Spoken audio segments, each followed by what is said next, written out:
Bonjour à tous. Nous allons avoir aujourd'hui le plaisir de voyager, de nous rendre en Eretz Israël, sur la terre d'Israël, en compagnie de Linda Bortoletto. Bonjour Linda, merci d'être à nos côtés à nouveau. J'ai le plaisir de vous recevoir pour une seconde fois dans notre émission à l'origine Bereshit.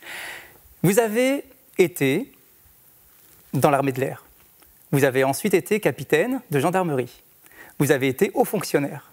Et un jour, vous avez pris la décision de laisser tout ça derrière vous et d'aller à l'aventure, à la découverte finalement, non pas du monde, mais je dirais à la découverte de vous-même. Tout d'abord, je voudrais que vous puissiez nous expliquer comment est-ce que l'on peut, dans son existence, prendre la décision, alors que tout avait l'air bien rangé, de tourner la page et d'aller justement se jeter à la découverte du monde.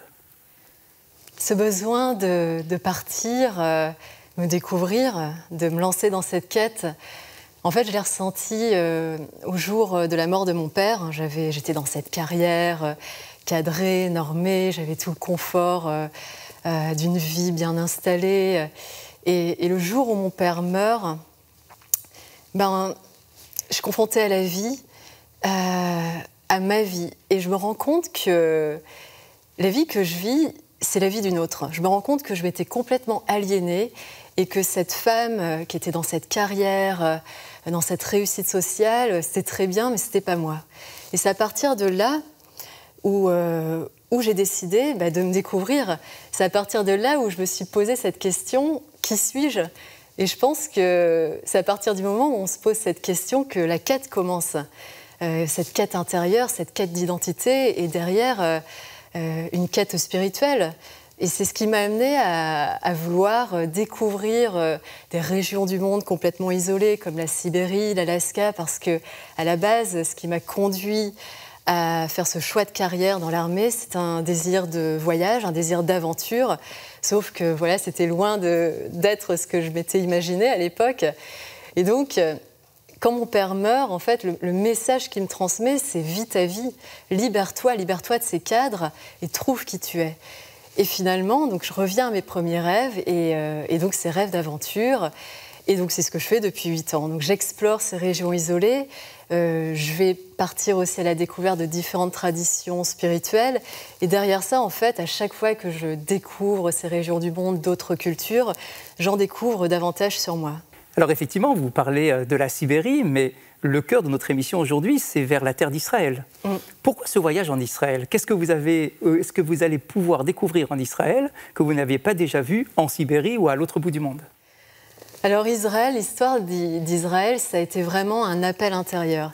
C'est-à-dire que avant d'en arriver à Israël, donc j'étais partie pendant un moment dans l'Himalaya, j'ai vécu 1 an avec des nonnes bouddhistes dans un monastère à 4000 mètres d'altitude dans l'Himalaya. Et donc depuis ce temps-là, je pratique énormément la méditation. Et un matin, donc là, j'étais rentrée en France alors que j'étais lancée dans des programmes de formation, de conférences. Donc je fais ma méditation matinale. Et là, j'ai eu une vision et j'ai ressenti un appel qui a orienté mon regard vers Israël. Et sur le coup, ça m'a surpris parce que justement, jusqu'alors, j'avais été vraiment très attirée par les immensités, la nature sauvage, des peuples qui vivent de manière très isolée. Et la première question qui m'est venue à l'esprit quand je ressens cet appel, c'est pourquoi Israël ? Un pays qui n'est pas plus grand que la Bretagne, où j'avais jamais imaginé poser les pieds. Et ceci étant, comme justement à travers mon expérience de voyage, j'ai appris non pas à écouter mon mental, mais à écouter mon intuition, à écouter ma joie me poussait vers là-bas. Et donc j'ai arrêté tout ce que j'étais en train de faire et je suis partie découvrir Israël. Alors vous allez entreprendre ce qu'on appelle en hébreu le Shvil Israël, le chemin d'Israël, que l'on appelle également le Shvil, le chemin des anges. Et nous allons essayer de comprendre comment est-ce que vous avez entendu parler de ce chemin qui finalement n'est pas tellement connu au sein des différents groupes de voyage. Oui, c'est ce qui m'a tout de suite interpellée quand j'ai commencé à faire des recherches sur les moyens de découvrir cette terre. Alors naturellement, moi j'aime découvrir une région à travers le prisme de la nature et notamment en marchant pour ressentir l'énergie des lieux. Et donc, en faisant des recherches, j'ai trouvé l'existence de ce chemin que je ne connaissais pas, mais dont je ne me souvenais pas l'existence. Parce qu'en fait, à partir du moment où j'ai commencé à m'intéresser à Israël, je me suis remémoré une rencontre qui a eu lieu 3 ans auparavant, où justement j'étais dans l'Himalaya, dans une chambre d'hôte. Et justement, il y avait 3 Israéliens qui étaient là, donc on partageait un repas ensemble, et qui à l'époque m'avaient parlé de leur pays. Et ils m'avaient dit, mais toi qui aimes marcher, toi qui aimes la nature, tu devrais découvrir notre pays à travers ce chemin qu'on appelle le chemin des Anges, qui est un grand chemin de randonnée de plus de 1000 km. Sauf que ce souvenir, je l'avais complètement occulté, je l'avais complètement oublié. Et au moment où je commence à faire mes recherches sur Israël, il me revient. Et je me dis, mais voilà, c'est ce que je dois faire. Je dois non seulement me rendre sur cette terre, et je vais marcher à travers cette terre, à travers ce chemin, le long de ce chemin. Alors je vous propose de découvrir quelques extraits du documentaire de Steve Suissa sur le chemin des Anges qui traverse Israël du nord au sud.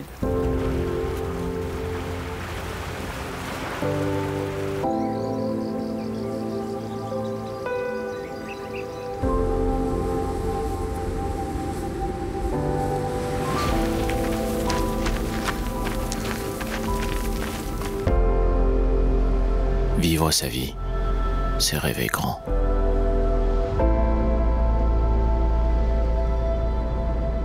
Mais de quoi?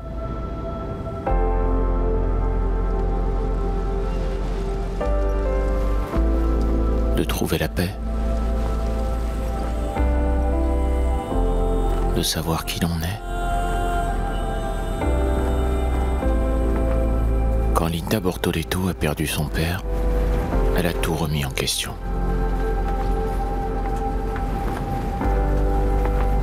Son travail, son couple, sa raison d'être. Sa vie était réglée comme du papier à musique. Elle était officier de l'armée française. Jusqu'au jour où elle décide de tout quitter pour partir à la découverte du monde. Dans l'Himalaya, elle rencontre des Israéliens qui lui parlent d'un chemin de randonnée qui traverse leur pays du nord au sud. 1000 kilomètres. 1000 kilomètres de marche sur un territoire de seulement 500 kilomètres de long. Cela lui semble étrange.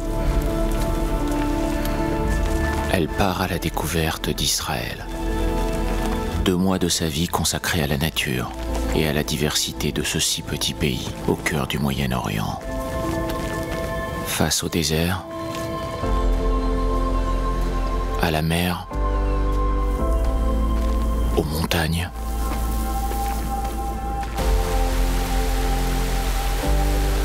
un lieu pour renaître, une terre millénaire, un phare dans la nuit pour les égarés. Cette marche, c'est aussi une histoire de rencontre. Tout au long du chemin, des hommes et des femmes accueillent des randonneurs pour un repas ou pour une nuit. On les appelle les anges. Autant de visages, de parcours de vie, de paysages, qui font de ce sentier l'un des plus beaux chemins de randonnée au monde. Et son nom en dit long. C'est le chemin des anges. Le Shvil Israël.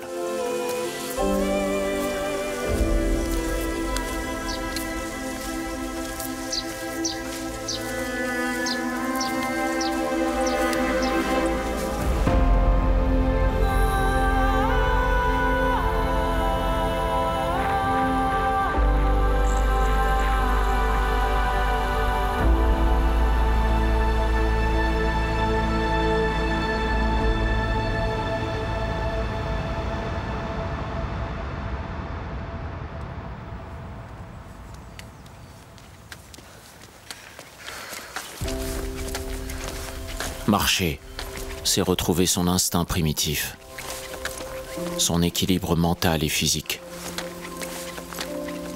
Sans autre recours que ses jambes et sa tête. Sans autre moteur que celui du cœur.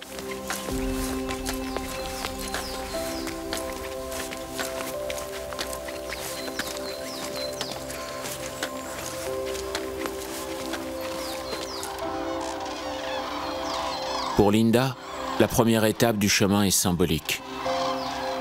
Comme elle, ces oiseaux migrateurs sont en quête de renouveau.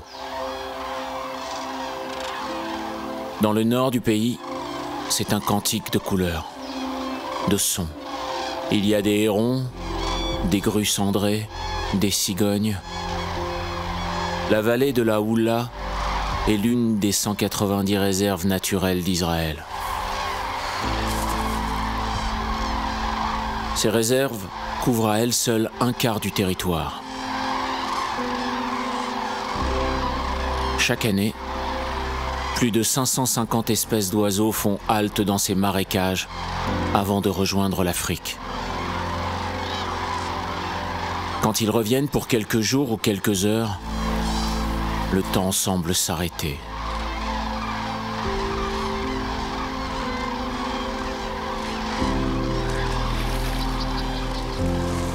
Le premier jour de marche s'achève. Linda a parcouru 20 km. Si elle veut atteindre son but, elle doit garder ce rythme. Chaque jour, tous les jours.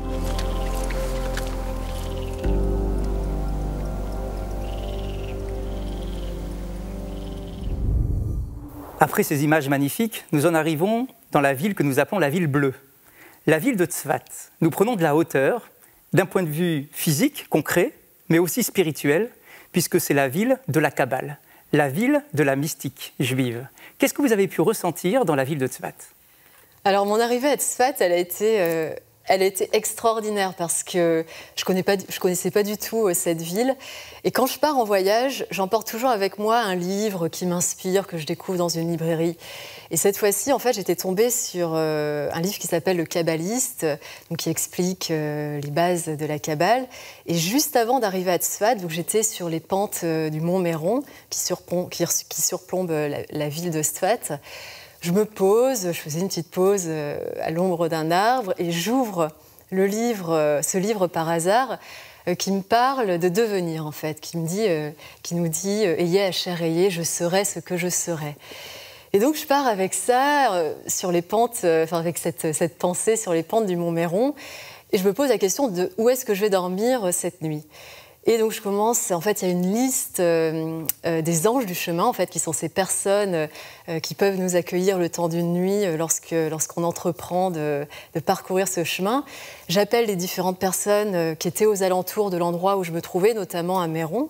Et il n'y a personne en fait qui pouvait m'accueillir. Donc je me dis, c'est pas grave, je vais faire du stop et je verrai bien où ça va me conduire. Et donc je me pose au bord de la route, une voiture s'arrête au bout de 3 minutes.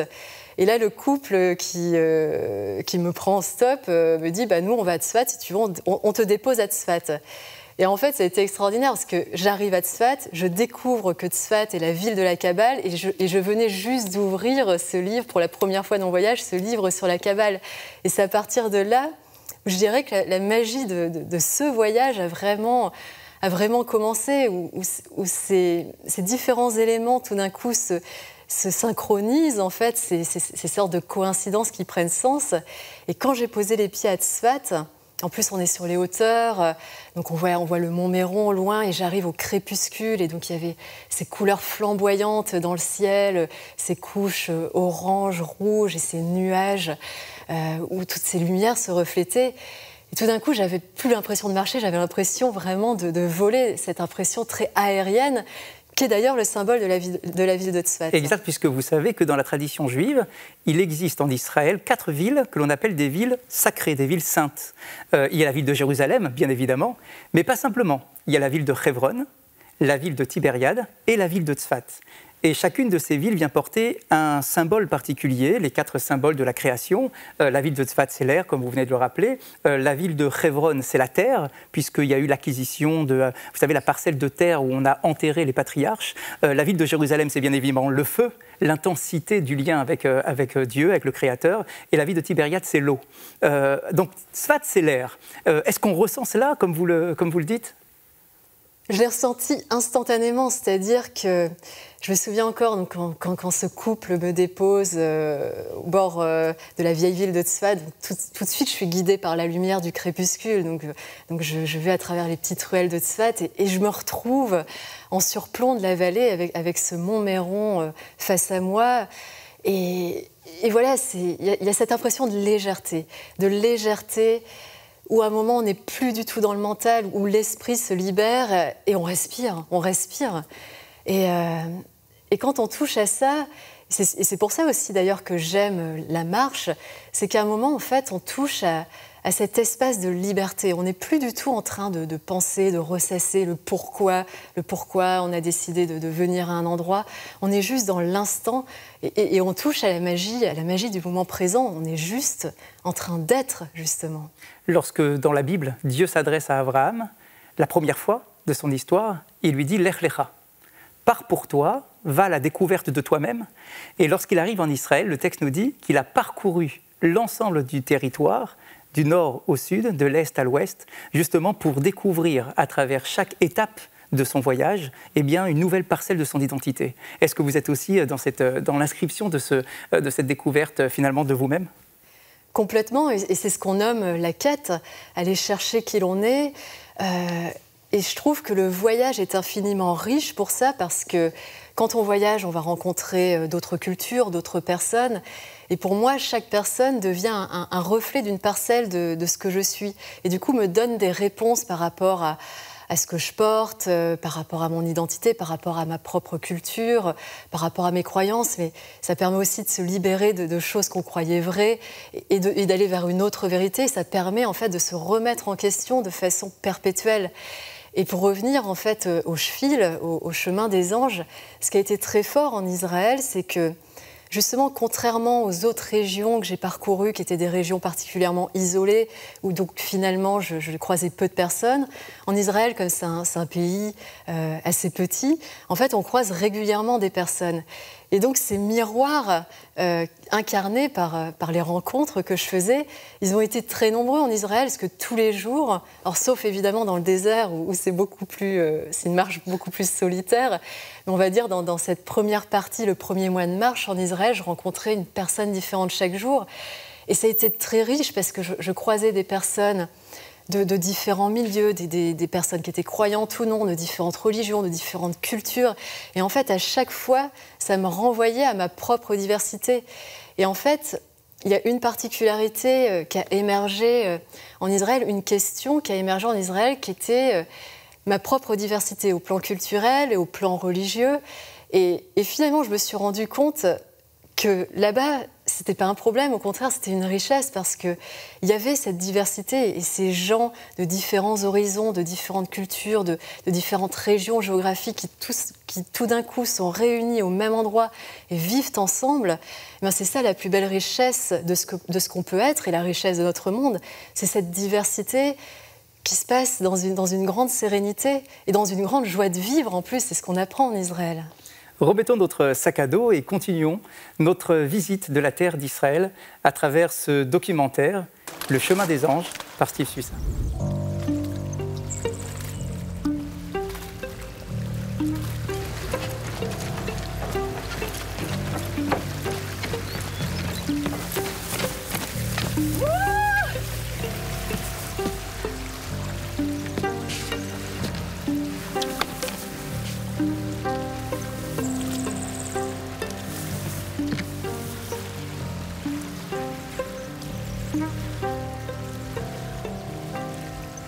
Dès qu'elle a 27 ans, depuis 3 ans, elle accueille les randonneurs. Elle est ce que l'on appelle une sabra, une enfant née en Israël. De par ses racines, elle incarne parfaitement le métissage du pays. Près de 3 millions d'immigrés venant des 5 continents se sont installés en Israël depuis sa création en 1948.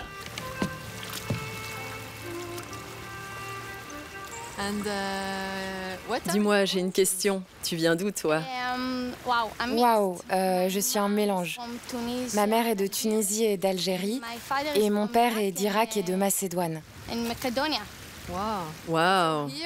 Alors, apparemment, plein de gens ici sont... Oui, de plein de pays différents. J'ai des amis qui viennent de Pologne, de Russie, d'Éthiopie, du Yémen ou encore du Maroc. Tout le monde est très métissé ici. Et c'est génial. On rencontre toutes sortes de gens avec des histoires différentes. Et chacun représente une partie du monde. Pour moi, c'est super intéressant parce que je suis aussi métisse. Mon père est à moitié français et italien, ma mère vient d'Indonésie et ici, je me sens comme chez moi. Parce que comme moi, tous les gens ont au moins 3 ou 4 origines différentes. Ça doit être très enrichissant, non? Tu sais, il n'y a pas beaucoup de gens, que ce soit nos grands-parents ou nos parents, qui vivent ici depuis longtemps. Ce sont tous des immigrés et c'est une vraie chance. C'est vraiment chouette.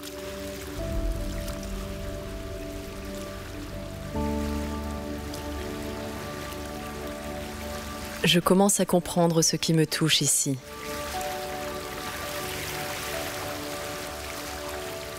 C'est un peu comme si cette terre me reflétait. Cette marche est mon miroir.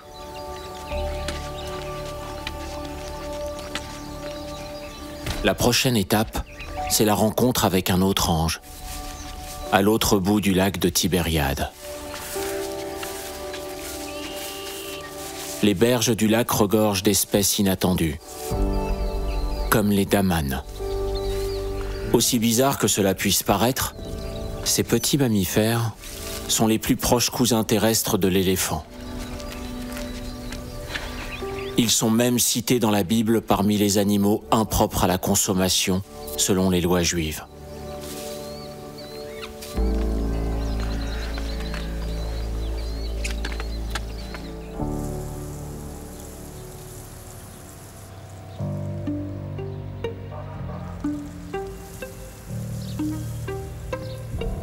Mickey a 60 ans. Depuis 2004, il a reçu des milliers de randonneurs venus du monde entier. Avec eux, il partage l'histoire de ses parents. Des juifs ashkénazes qui se sont rencontrés dans un camp de concentration pendant la Seconde Guerre mondiale. Ils ont survécu 3 ans dans les camps. Mon père était médecin et il s'occupait des Juifs à l'hôpital. Les Allemands ne voulaient pas attraper de maladie. Alors mon père avait une utilité et il travaillait là-bas. Et ma mère était très forte en polonais et en allemand. Alors elle est devenue traductrice. Ils étaient donc importants pour les Allemands. Et c'est pour ça qu'ils ne les ont pas tués.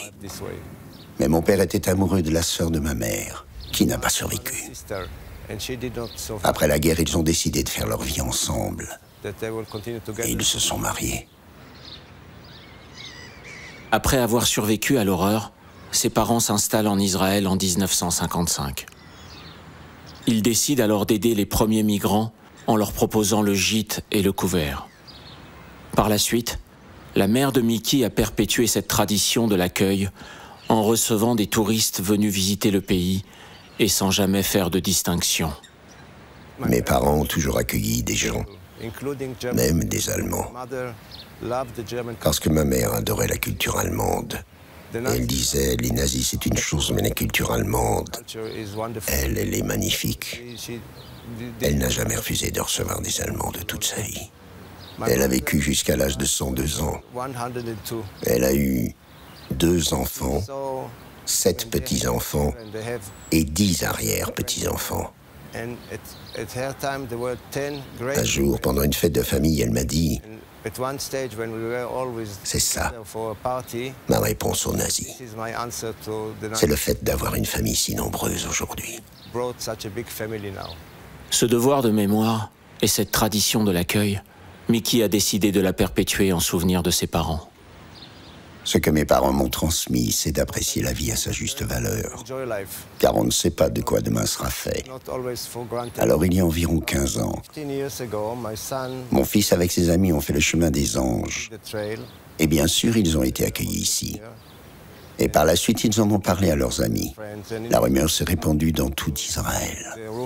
Et très rapidement, j'ai reçu des dizaines d'appels de randonneurs. Ils cherchaient tous un lit. J'ai accepté. Et c'est toujours un plaisir de recevoir des gens ici.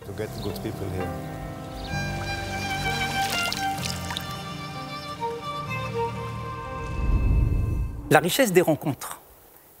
À travers un pays si petit qu'Israël, vous allez voir des personnalités particulièrement différentes.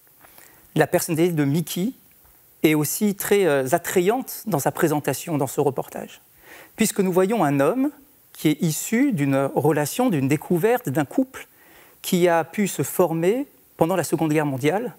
Ils se sont connus pendant la Shoah, dans les camps de la mort, et ils ont décidé de faire leur vie ensemble et de s'installer en Israël. Mickey veut absolument s'inscrire dans ce qu'étaient ses parents, dans cet ordre de transmission. Comment est-ce que cette rencontre s'est produite entre vous et Mickey ? Alors Mickey, c'est une des plus belles rencontres que j'ai faites sur le chemin, et Mickey est d'ailleurs devenu un ami depuis. Et le premier contact que j'ai eu, c'est tout simplement, il était sur la liste des anges du chemin. Et donc spontanément, il m'a dit, mais bien sûr, tu es la bienvenue chez moi. Et donc il vit à Kinneret, donc sur les hauteurs qui surplombent le lac de Tibériade. Et tout de suite, il m'a raconté spontanément son histoire, donc une histoire qui est lourde, mais avec une telle sérénité et avec un tel amour de la vie. Et Mickey, je pense que c'est le plus beau message qu'il m'a transmis, c'est cet amour de la vie. Qui passe aussi par l'acceptation de ce que ses parents ont pu connaître, de ce lourd passé qui lui a été transmis, évidemment, l'acceptation de cette histoire, mais également le pardon à l'autre, le pardon à soi. Et ce pardon, en fait, c'est juste la plus belle représentation de ce qu'on appelle l'amour. Il ne peut pas y avoir d'amour sans pardon, et il ne peut pas y avoir d'amour de soi ni d'amour de l'autre sans pardon. Et c'est ce que m'a transmis Mickey. Ce qui est incroyable, c'est qu'il le dit dans le documentaire, que ses parents lui ont demandé justement d'accueillir tout le monde et avoir cette force de résilience, alors qu'ils ont subi le refus de l'existence de l'autre tout au long de cette période si douloureuse de la Shoah. Eh bien, le message qu'ils veulent transmettre à leur descendance, c'est justement de prendre le contre-pied de tout cela et d'accueillir les étrangers, par définition, des inconnus, qui vont rentrer chez eux et de les accueillir, de leur donner, de les aider et de les accompagner. Oui, c'est exactement sa démarche. C'est ce que Mickey me disait quand je lui posais la question « Pourquoi tu as décidé d'accueillir les Shvilistim, donc les randonneurs le long du Shvil ?» Et il me dit « Mais moi, toutes ces personnes qui viennent chez moi me font voyager et toutes ces personnes me montrent justement la richesse de leur monde et la richesse du monde derrière. » Et donc, pour lui, c'est une façon de voyager et c'est une façon de s'ouvrir à l'autre. Et c'est une façon aussi de partager la bonté, son amour et son amour de la vie. Parce que quand les portes de Mickey s'ouvrent, c'est tout simplement cette joie de vivre qu'il a, ce regard très optimiste et très joyeux qu'il a sur la vie, et cet amour de l'autre. Et c'est ça l'accueil, la bienveillance, la compréhension de l'autre, l'acceptation de ce qu'il est, avec les ressemblances, mais également avec les différences. On a souvent le prisme de la lecture de tout ce qui se passe en Israël à travers la presse, les médias. Et effectivement, ce qui est mis en évidence est rarement la diversité de la population, l'ouverture de la population. On s'intéresse très peu finalement à la population israélienne. Qu'est-ce que vous découvrez exactement au niveau de la population? Non pas d'un point de vue politique, mais tout simplement d'une terre dans laquelle il y a des histoires tellement variées et tellement riches, les unes plus riches que les autres.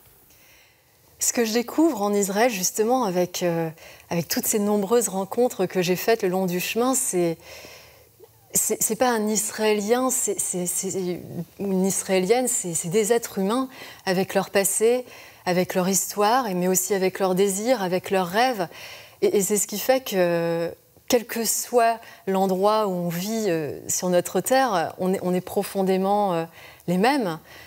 On a des désirs, on a des rêves, on a aussi des douleurs, on a des souffrances, on peut avoir des regrets.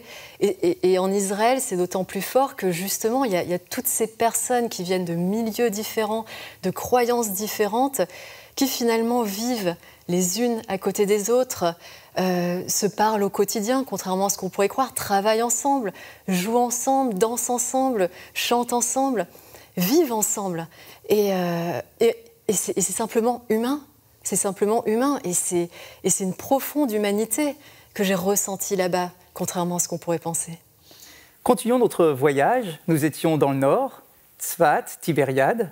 Eh bien, nous allons maintenant passer petit à petit dans le sud, jusqu'à la mer Morte. Je marche depuis plus d'1 mois et j'atteins le désert du Negev. Une longue traversée m'attend, seule, dans un autre monde.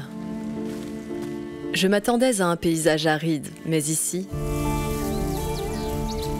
les Israéliens en ont fait une terre fertile.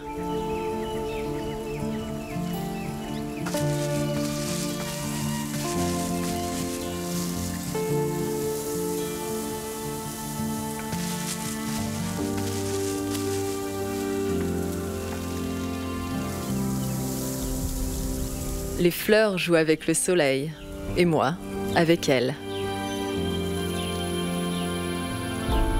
Le désert est plein de secrets.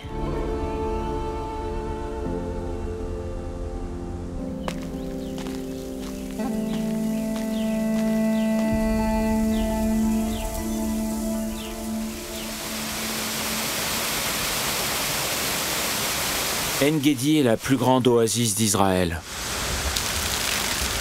Elle est située à quelques kilomètres de la mer Morte. Et c'est aussi une réserve naturelle. Inhabité pendant 500 ans, un kibboutz s'y est installé en 1956, ce qui a permis de développer le tourisme dans la région.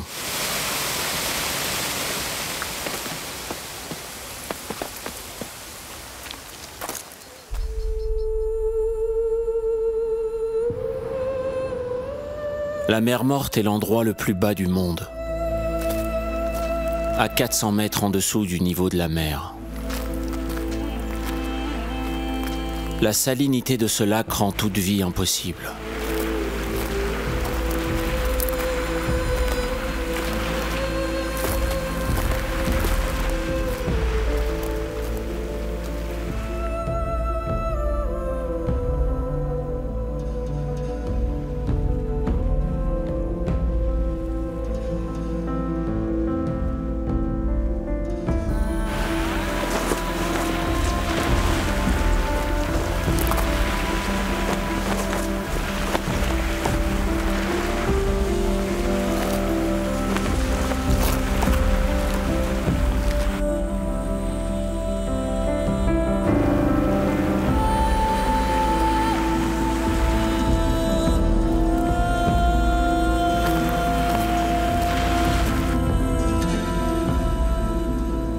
Nous voilà sur les rives de la mer Morte. Qu'est-ce que l'on peut découvrir dans un endroit qui est le plus bas du globe? L'endroit le plus bas du globe, dans lequel il n'y a aucune vie. Qu'est-ce que l'on peut découvrir sur sa propre identité dans cet endroit? Alors quand j'arrive à la mer Morte, j'ai marché à peu près déjà pendant 1 mois, donc la moitié du Shvil, à peu près, je crois, 500 km.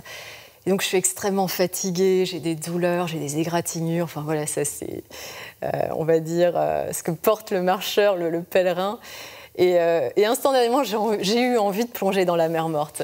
Et la sensation que j'ai eue donc, quand je suis allée dans la mer Morte, en fait, donc on flotte, hein, ce qui est lié au pourcentage de sel dans l'eau, mais au-delà de ce phénomène purement physique, j'ai eu vraiment cette sensation de me régénérer.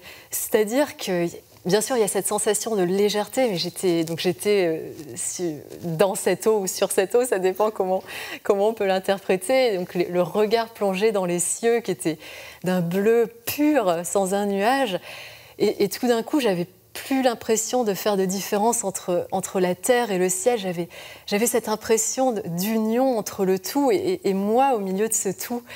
Et justement, quand je parle beaucoup de ce rapport à la vie qui a été le début en fait de ma quête, cette prise de conscience de la vie, du caractère précieux et éphémère de la vie, et bien là en fait tout d'un coup on lâche prise à la vie. Et je pense que le meilleur moyen de ressentir la vie, c'est de s'abandonner à la vie, de s'abandonner à vivre.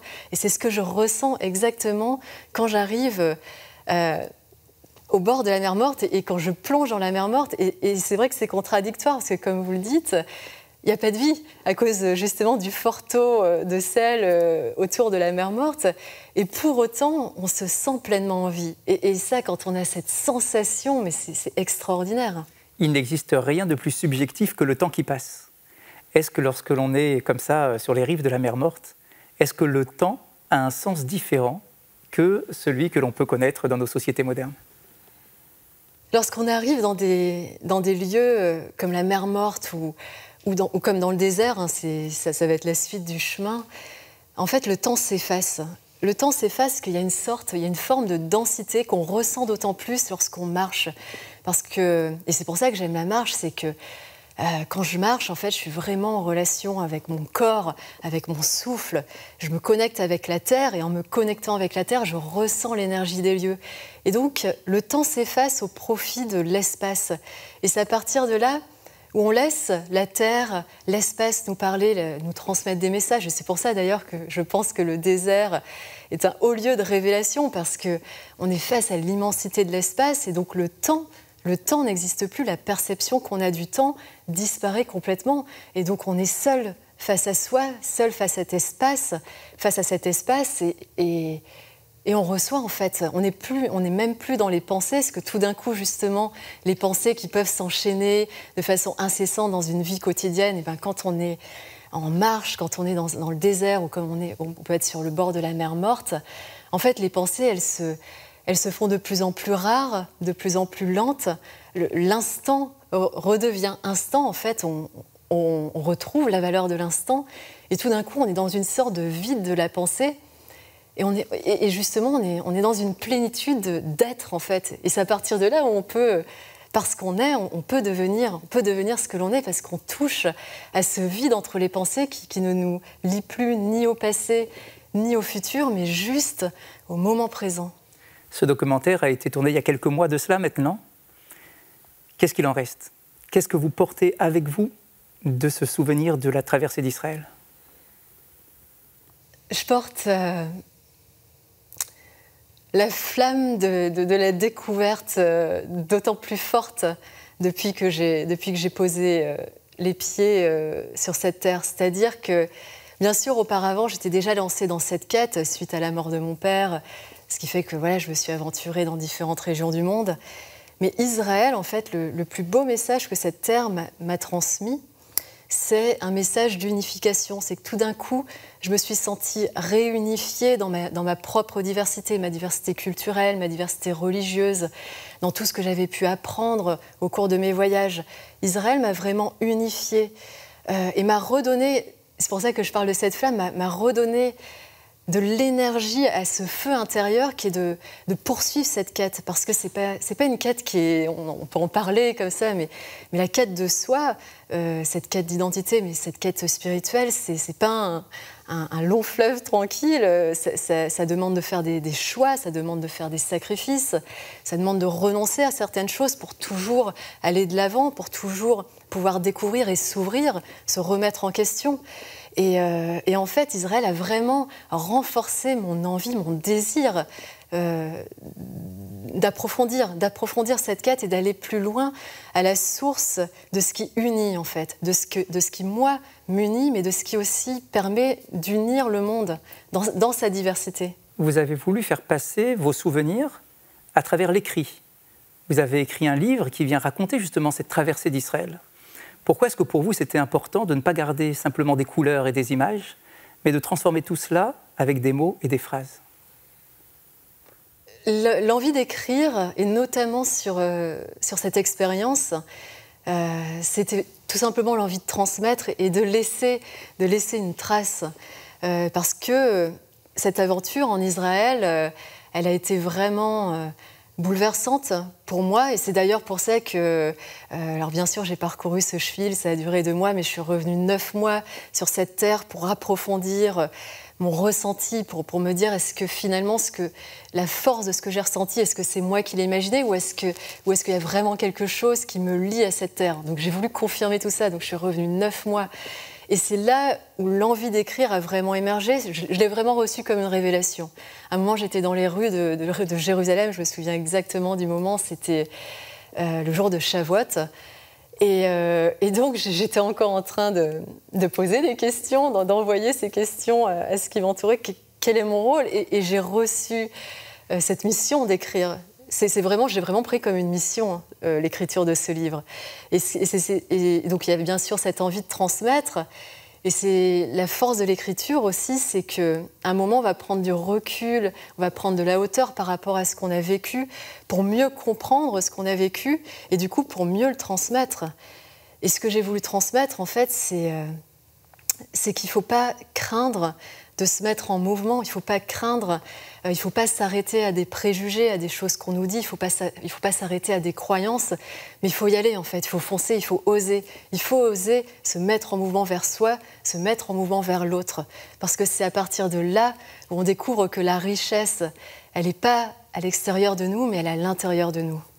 Linda Bortoletto, merci beaucoup pour cette invitation au voyage, merci pour ces belles couleurs, merci pour ce documentaire exceptionnel. Je vous laisse sur quelques images supplémentaires de ce documentaire du Shvil HaZahav, le chemin des anges en Israël, filmé par Steve Suissa et son équipe.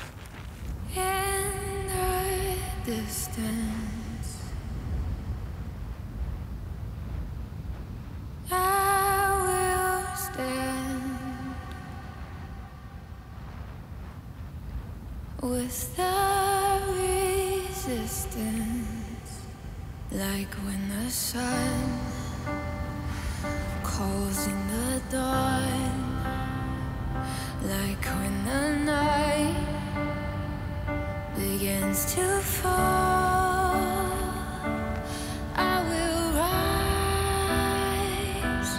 I will rise, I will rise.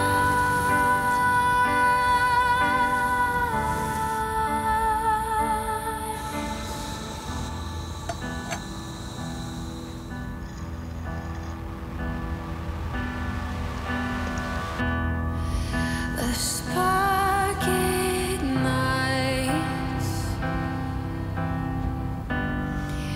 where heart is racing,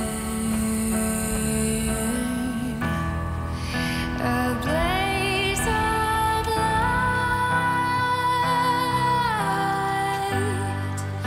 is what we're chasing, like when the sun calls in the dawn, like when the night begins to fall.